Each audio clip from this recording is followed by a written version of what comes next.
नमस्कार दोस्तों, स्वागत है आपका मेरे YouTube चैनल देशभक्त पर।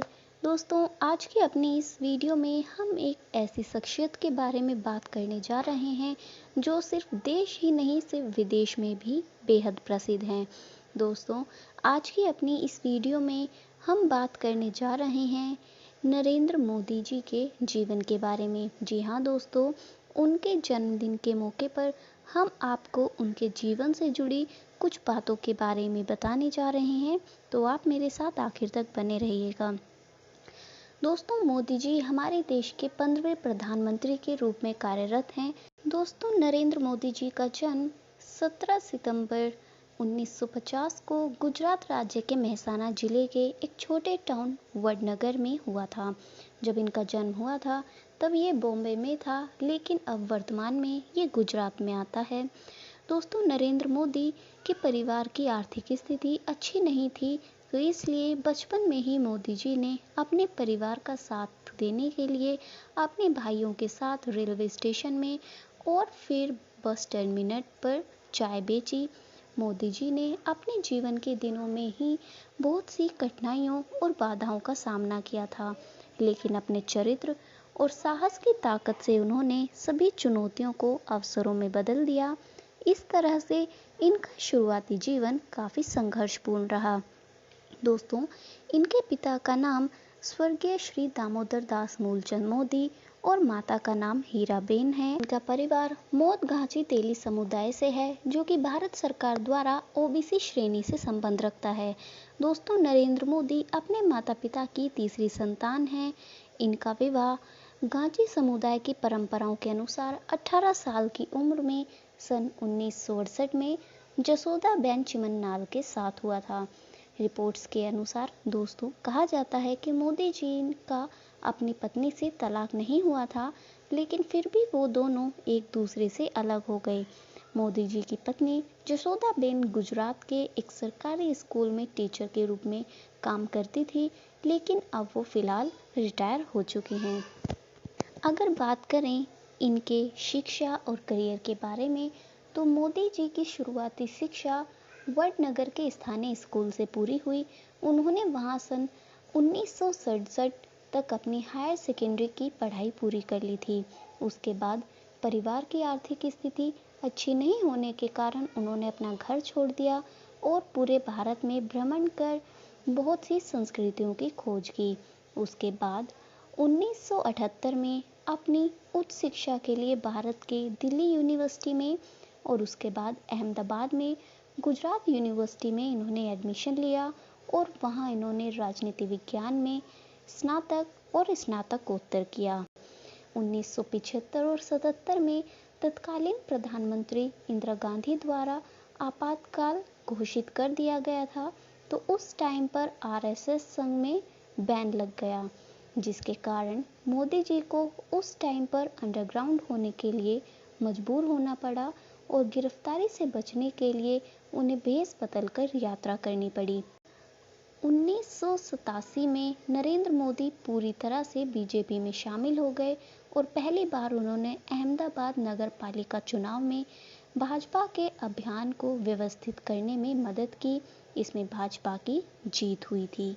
दोस्तों, अगर आप मेरे चैनल पर पहली बार आए हैं तो मेरे चैनल को सब्सक्राइब करें और साथ में बने बेल आइकन को प्रेस करना ना भूलें और मेरे साथ आखिर तक बने रहें।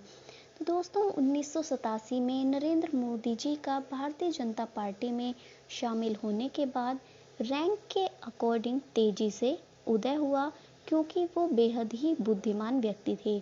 उन्होंने बिजनेसमैन, छोटे सरकारी और हिंदू मूल्यों को निजीकरण को बढ़ावा दिया और इसी साल इन्हें पार्टी के गुजरात ब्रांच के महासचिव के रूप में चुना गया। 1990 में एल.के. आडवाणी जी की अयोध्या यात्रा के दौरान उन्होंने संचालन में मदद करी और पार्टी के अंदर मोदी जी की क्षमताओं को मान्यता मिली, जो कि उनका पहला राष्ट्रीय स्तर का राजनीतिक कार्य बन गया। दोस्तों, 1995 के चुनाव में पार्टी ने 121 सीटें जीती, जिसमें गुजरात में पहली बार भाजपा की सरकार बनी। पार्टी थोड़ी समय के लिए सत्ता में रही, जो सितंबर 1996 में खत्म हो गई। दोस्तों अब बात करते हैं कि नरेंद्र मोदी जी ने गुजरात के मुख्यमंत्री के रूप में क्या किया।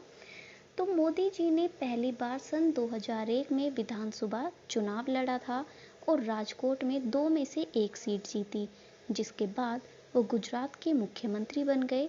लेकिन उस समय केशुभाई पटेल का स्वास्थ्य खराब हो गया था और दूसरी तरफ उपचुनाव में भाजपा राज्य की कुछ विधानसभा सीटें हार गई थी। इसके बाद बीजेपी की राष्ट्रीय लीडरशिप केशुभाई पटेल के हाथ से लेकर मोदी जी को थमा दी गई और उन्हें मुख्यमंत्री के रूप में कार्यभार संभालना पड़ा। 7 अक्टूबर 2001 को मोदी जी ने गुजरात के मुख्यमंत्री के रूप में शपथ ली। उसके बाद उनकी एक के बाद एक जीत निश्चित होती चली गई। दोस्तों नरेंद्र मोदी जी ने 2001 से लेकर 2014 तक गुजरात के 3 बार के मुख्यमंत्री के रूप में कार्यभार संभाला और गुजरात को एक अलग ही लेवल की ऊंचाई पर पहुंचा दिया। इस दौरान उन्हें बहुत से कंट्रोवर्सीज में रहना पड़ा। दोस्तों नरेंद्र मोदी जी के उपचुनाव जीतने के 3 दिन बाद ही गुजरात में सांप्रदायिक हिंसा की एक बहुत बड़ी घटना हुई थी, जिसके परिणाम में 58 लोगों की हत्या कर दी गई, क्योंकि उस समय गोधरा के पास बहुत से यात्रियों से भरी एक ट्रेन जिसमें ज़्यादातर हिंदू थे उसमें आग लगा दी गई थी और इस घटना से मुस्लिमों के विरोध में ये घटना हुई थी, जिससे पूरे गुजरात में ये दंगा फैल गया और इसने सांप्रदायिक रूप से दंगे का नाम ले लिया।